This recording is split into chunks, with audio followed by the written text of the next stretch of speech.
Gold as an emergency fund, good idea ba? So let's talk about it honestly. Yes, pwede siya mahimong emergency fund, but dapat nimo ni masabtan nga gold needs time.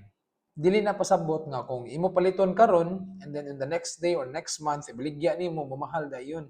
Ang presyo sa gold musaka na siya over time, dili overnight.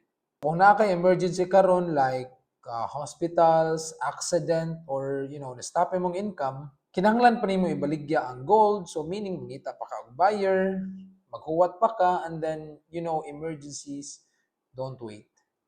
Mao ni akong take. Gold is for investment. Emergencies, something ready na or liquid ba. So much better separate nimo siya.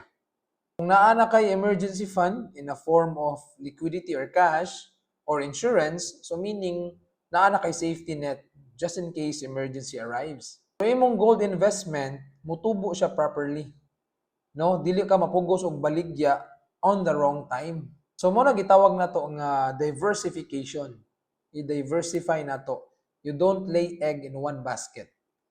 Right? So let the gold grow and protect emergencies first. If you want to know how to balance this properly, just send me a message.